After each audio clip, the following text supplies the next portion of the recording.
Hello, my name is Horama, and today I have found an interesting story from the No Sleep subreddit, and I wanted to share it here. Thank you for watching, and if you end up enjoying my narration, then please do like and subscribe. But anyways, let's move on to the narration. This story has been posted by user ScatterCat. I got a night job at a grocery store. It was supposed to be a part-time stopgag while I found better work out here. But even before everything went to hell, it was pretty hard to find a job. This paid a little over minimum and was in walking distance from my place, and inertia is hard to overcome, so I just stayed. I'd never done a really hard physical labor job before, or at least not since I was a teen, which was a while ago. The whole back area is poured concrete, studded with drains so they can clean the floors by just spraying it with a hose. Not that anyone ever actually does that. It's hell to walk on all day, even with good shoes and gel inserts. My feet swell like cantaloupe every morning when I get home. I had to start propping them up on pillows when I slept, just so I could fit into my shoes the next day. After a few months, it got a little better, or maybe I just got used to being exhausted and in pain all the time. Anyways, once all the mask stuff started popping up and everyone was working from home, I couldn't risk losing the job. Housing was expensive, and my resume wasn't getting any prettier. Not to mention half the businesses in the country closing and everyone getting desperate for work. I toughed it out and worked my butt off. Literally, I lost about 10 pounds even eating junk food for half of my meals. It wasn't what I'd call fun or pleasant, but I was keeping my head above water. The trouble started a couple of days ago. Now, I want to preface this by saying that while I don't work janitorial, and I'm not trying to down-talk those guys, it's not like there's no bad smells anywhere else in the store. One time, the new guy from the seafood counter put a box into the cardboard baller while it was still full of crab guts and trash. The machine juiced up those rotten crabs until there was a little yuck slick for 2 feet on the floor around it. The entire back hall stank like wet death for 2 weeks. Another time, the sewer lines got backed up into the drain behind the meat counter. That whole area is prone to clogs because the animal fat gets washed down and then congels. Whenever it rains, the whole area around the drain is usually half an inch deep in rancid water. Anyways, this wasn't just the usual gross water, but full-on, untreated sewage. We had to close the whole store even though the manager yelled and tried to get us to stay until it got fixed. The meat guy straight up refused to cut or serve anything while they were splashing through inches of raw sewage. Though I don't know if it was on ethical grounds of serving it to customers afterwards or just a personal health factor. The point is, I've seen some bad smells. I mean, I've smelled some. You know what I mean. So understand that when I say the other day, the drain in the extra storage room started putting out the most outrageous odor that I have ever had the misfortune to suck into my nostrils. The bush is not a thing around which I am beating. It was something like rotten fish, but with a horrifying acrid undertone and a real meaty bass tone. It smelled like something that defecated on itself, ate it, vomited that up, then ate the vomit, and then defecated it back out again. And it smelled sick. You know the weird metallic taste you get in the back of your mouth when you're really unwell? Like your own body is rotting away and you're trapped inside it about to suffocate? That's what this smell reminded me of, at least a little. It was sharp enough that it was physically painful to breathe it. I'd been sent to get a new pallet of paper plates and plastic cups. That's what we used the storage room for, since it was so small and out of the way. And when I opened the door for the first time, I threw up in my mouth. I had to dive back outside and bend over to lean on my knees until the dry heaving stopped. I had never encountered something so foul. I held my breath and got the pallet out as fast as I could manage, and then I went to report to Ronnie that we needed a plumber or maybe even an exorcist for the small storage room. Ronnie's a nice lady, but she gets distracted pretty easily. I checked in with her the next night about it, and when she told me that there hadn't been any other reports about the storage area and she'd take a look the next time she had a minute, I didn't pay it much mind. I figured she'd just forgotten, because there was no way the dairy guys at least hadn't noticed it. That room is right in their work area. The fridge behind the milk racks. Hell, I was surprised the customers weren't complaining that it was seeping through the dairy case. I checked and it was even worse that night. You could smell it through the door from 10 feet away. I'd only been in the room for under a minute, almost 24 hours previously, and I'd felt like it was clinging to my face and hair. But later that night, I made an offhand joke to Wick, one of the other stalkers on my crew. I don't even remember what it was, but I said something about the smell in the milk closet. That's what we called extra storage room. And Vic gave me a really weird look, not disbelieving, but almost suspicious and a little hostile. Like I'd asked him if he knew where to score some oxy, or if his girlfriend was busy that weekend. Instead of telling me I was smelling my own farts again, or some other dumb joke, Wick got all quiet and said, way too seriously for the topic, "I haven't smelled anything unusual today." "Well, go take a whiff," I said, trying to keep it light. "It's really grotesque." Wick just shook his head and turned away without a word. So that was weird. But what was really weird was what I saw at the end of that shift. Right as we were doing the last push before the store opened at 6, I'd gone to ask Luke and Gina, the dairy crew, if we could borrow one of them to help get the frozen under control because we'd fallen behind for some reason. Neither of them were in the dairy cooler when I peeked, and I knew they weren't stocking on the floor because I'd walked up the cheese aisle and through the dairy aisle to check on exactly that on my way to the back. I was about to shrug and head back down to work when I heard a weird, slithering, bumping noise from the back hall. I poked my head around the corner and was about to call out to Gina and Luke, but instead I gagged. The door was open and the smell was stronger than ever. Then I saw them, both of them, along with Vic and at least 2 other guys I couldn't see clearly in the back.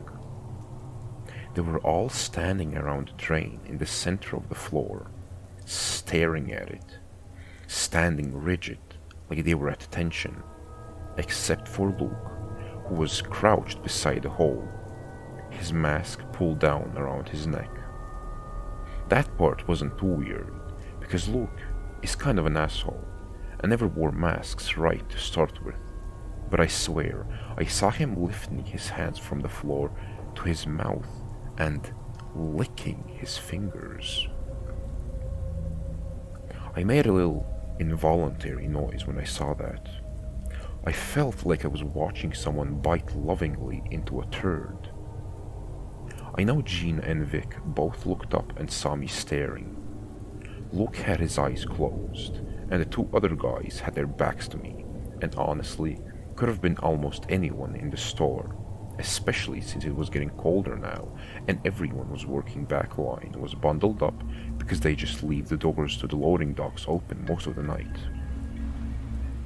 I instantly got out of there, but later on, I saw Vic pull Ronnie aside and mutter something in her ear, and then they both just looked daggers at me. I pretended not to notice, and Ronnie didn't call me over to reprimand me on anything. What would she have said? Don't walk into the back room and look at your coworkers acting like gross freaks or you're fired? I've been feeling paranoid. I didn't get a good look at the two other guys, so now I'm worrying that anyone in a jacket, which is basically everyone, like I said, could be one of them. They're all mad at me, and I don't even understand why. I think someone just tried to kill me. Okay, so we have two freezers in the back area. One of them is just off the meat counter, and there's an extra door that leads directly into there from the side. It's full of what you would expect. The other one has ice cream, TV dinners, all that sort of stuff. Now, because we live in a capitalist hellscape and all that jazz, the door on the second freezer has been broken for a year and no one has gotten it fixed yet. There's supposed to be a little handle dealie on the inside that you can push to unlatch it and get out so you don't freeze or suffocate, but it broke off, and there's just a jagged little stick of plastic and metal that will perforate your kidneys if you back into it.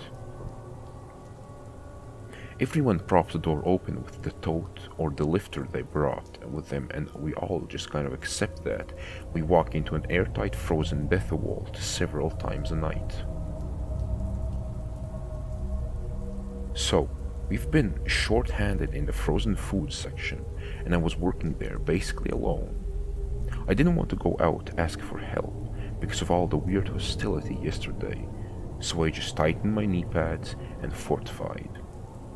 But I still needed to actually stock the groceries, and that meant I had to visit the freezer to load up the totes.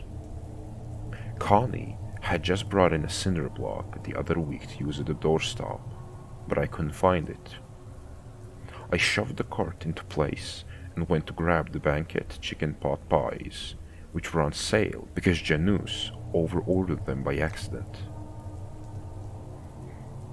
Have you ever gone into an industrial freezer? It's unsettling.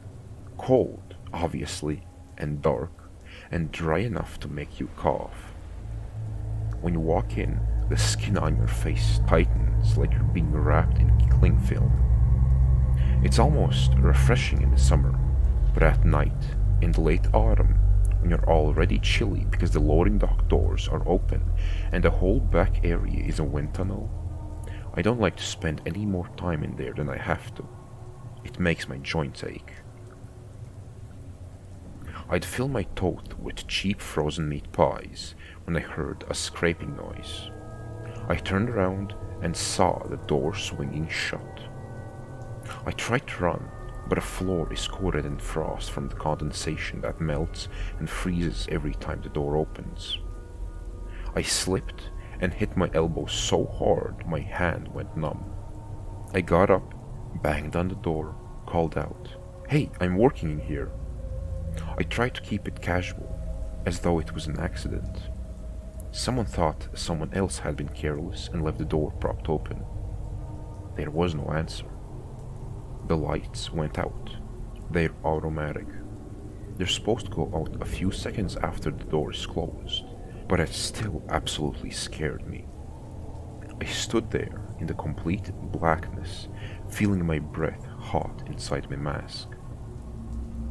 The cloth was already stiffening from the moisture of my breathing, freezing solid. "Hey!" I called again, louder. I kicked at the door with my steel-toed work boots, since my arm was hurting too badly to try knocking it in. "Hey, open up the door! It's me, I'm still in here." Then I heard a noise I'd never heard before, but which was unmistakable. A clattering and clanging and a very final click that resonated through the metal of the door. Someone had put the chain and padlock onto the outside of the freezer, something only done when the store was being completely closed for whatever reason. I started breathing heavily, but tried to get a hold of myself. I cast back, trying to remember the lessons from maybe 2 years of Boy Scouts about how long I'd have at sub-zero Fahrenheit before I was in trouble from hypothermia. The only thing I had on was a light windbreaker, since I spent a lot of time in my shift moving around and working up a sweat and just needed long sleeves for carrying frozen boxes. I also had work gloves, but the rest of my clothing was a thin t-shirt and jeans. My elbows and knees were already cold enough to start hurting. How long I was in there, I don't know for certain. I tried to keep walking, keep the blood circulating, but in the dark, I didn't dare move around at the risk of another fall, so I was just sort of wobbling in place when my feet started to hurt. I leaned against a stack of boxes, but that was so cold I could feel the heat getting sucked out of my body so fast it felt like actual movement. I went back to standing in the void. I'd read about sensory deprivation, how you start to go bonkers and your brain gets so anxious for a few input that it just makes it up wholesale. The noises I heard in the dark, shifting and whispering, were hallucinations from the quiet and the lack of vision, that's all. And the smells, just the drains in the milk closet right next door. They'd better be. Obviously, I'm not dead, you guys, so we're not going to pretend that there's suspense there. Ronnie let me out in the morning. She told me that the shift was over and everyone was going home. I asked her how long I'd been there in the freezer, told her that someone had locked me in. Obviously, it hadn't been my fault. The padlock had been on, and showed her my pants and jacket, stiff and cackling with ice. Her response was really off. She just kept repeating that the shift was over and everyone was gone, and she didn't seem to understand what I was saying. I didn't smell alcohol or anything, and Ronnie's not a drinker. But if I wasn't sure about that I had said she was a bottle and half full of wine into it. She kept peering at me, muzzly, like she wasn't sure if she knew me or not. When I got home, it turned out it was still 2 hours till the actual end of my shift, but the back area had been deserted, sure as Ronnie had said. I didn't see a single soul on my way out, but I gotta admit, I was hurrying more than a little. I thought I heard my shoes click-clacking behind me when I went out through the early morning aisles, but I didn't see anyone. I smelled something though, something rank and rotten, something sick and feverish, the smell from the milk closet. It followed me all the way home. I still think I can smell it, like it's on my clothes. If I could afford $30, I'd throw away my whole outfit, maybe burn it.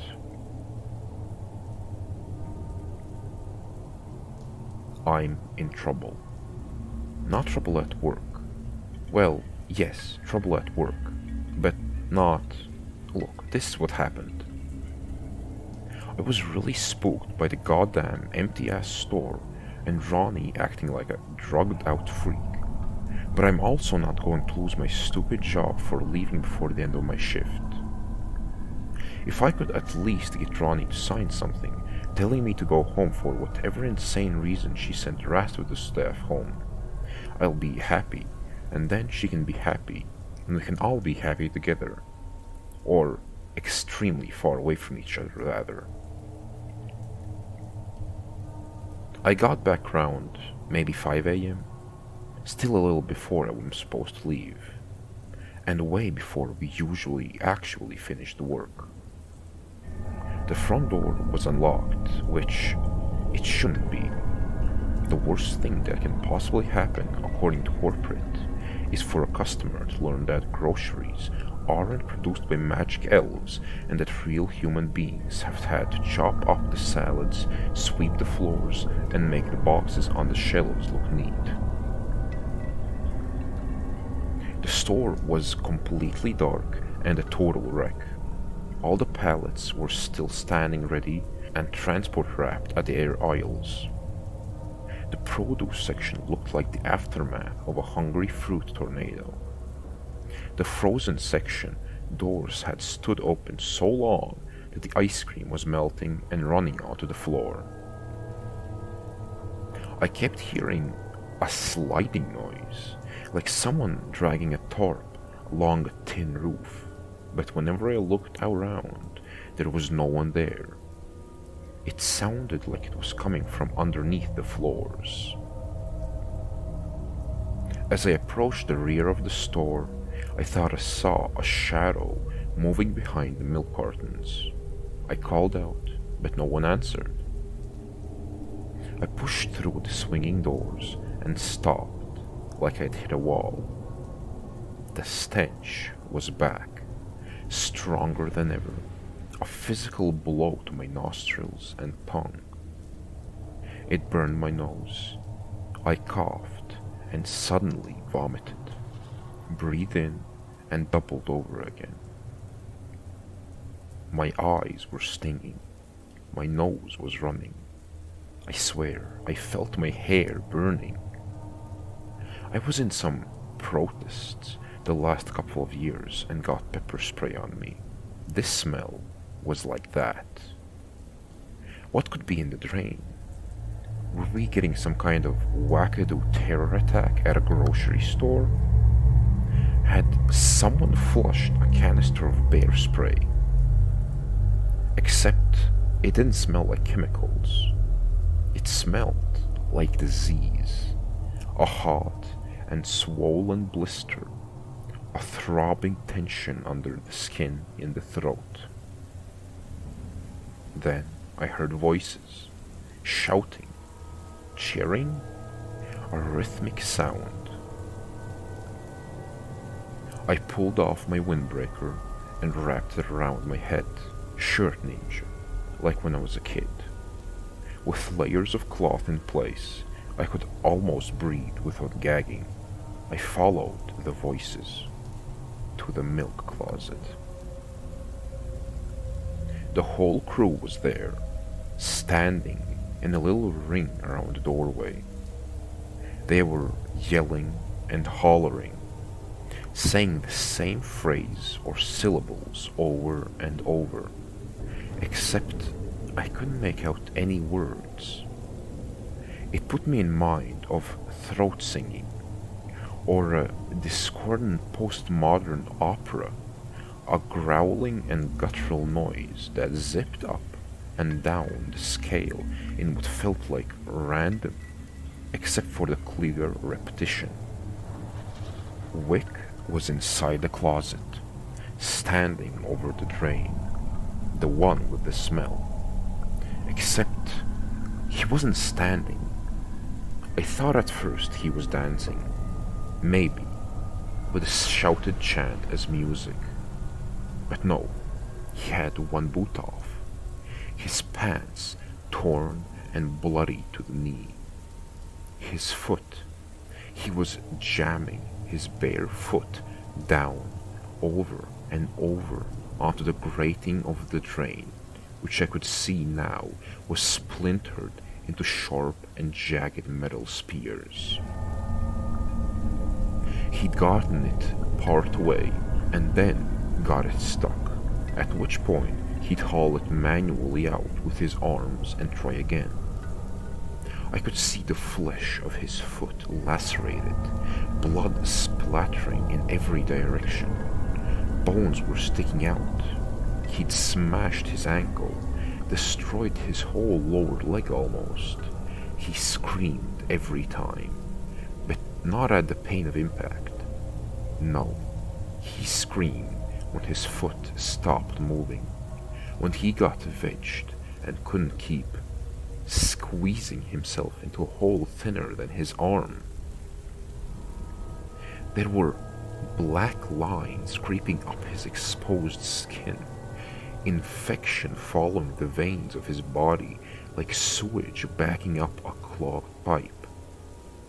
I cried out, shouted to stop, to get a doctor, asked them all what the hell they were doing. They turned as one, and I could see Ronnie, Greg, Gina, everyone. Ronnie pointed and shrieked at me, still no words, and I suddenly saw why. Her tongue was shriveled and black, like she'd been licking hydrochloric ice cream. All of the crew, their mouth and nostrils stained with purple-black gunk, all pointing and hooting and shuffling towards me. I staggered backwards and tripped over a pallet jack. I dropped my jacket and the smell hit me again, full force. They'd have got me then, except something happened to Vic. He threw back his head and gave a crow of delight, and I saw he'd gotten his leg into the hole all the way up to the calf. His flesh filled the gap like a rubber stopper, and I didn't see how he could feasibly force more inside, but he was screaming with excitement nonetheless. The crew all turned back to face him and started their droning chant again, and I saw Vic's skin bulge as something dark squeezed up under his skin. The rest of the crew were all grinning and laughing and cheering, and I took advantage of the distraction to get the hell out. Unfortunately, my movement attracted their attention again. Gina darted forward and cut me off from the swinging doors out to the main store area. I dodged around her and into the dairy cooler, dragging the door shut behind me. I heard them start thumping on the door. They seemed to have forgotten how the handle worked, but now I was just trapped behind the rows of milk cartons and the fogged glass doors on the customer side. I didn't have time to be choosy. I pulled one of the stacked piles of milk yet to be shelved and toppled it into the shelving from behind. I followed it up with a few good kicks, and the old, cheap aluminum screws snapped off. Cartons tumbled out onto the white tiles, bursting open and spraying milk in an enormous puddle. I followed after it, surfing a wave of white, like the world's most horrible breakfast cereal mascot. Soaked and shivering, I bolted down the cheese and yogurt aisle, heading for the door. Ahead of me, I saw the tiles buckle and break, something pushing up through the concrete and onto the store, a grey metal pipe, oozing purple-black from the seams, raising an odor like Satan's asshole.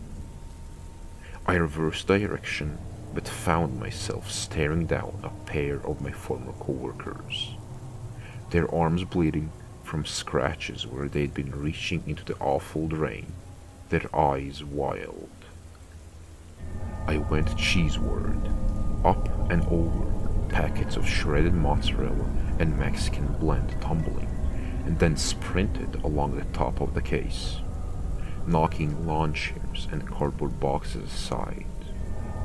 Why'd we even put all that crap up there anyways?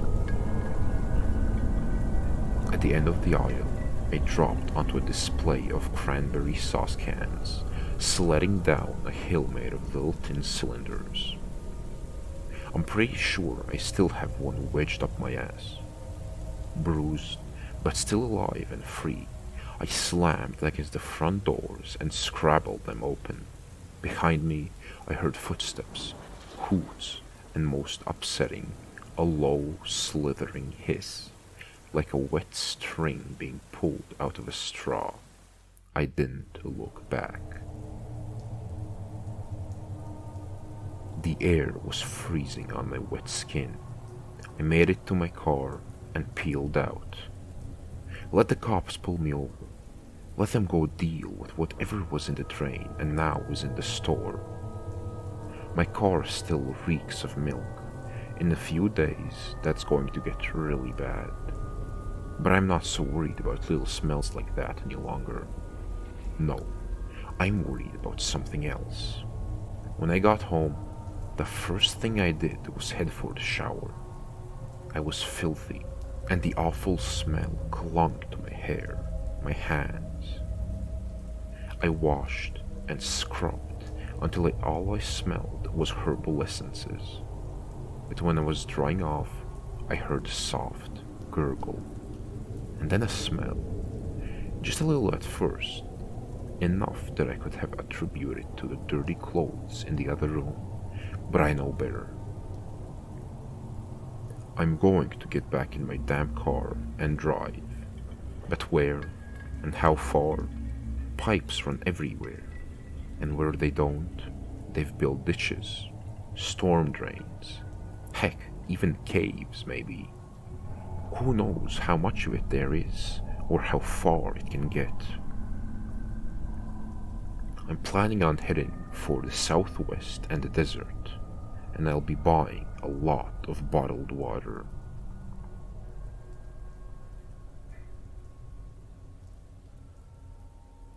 I do hope you enjoyed yet another of my narrations. The fact that even if just a few people find entertainment in the content that I create makes me very happy and excited to post more videos. But either way, I wish you a good rest of your day.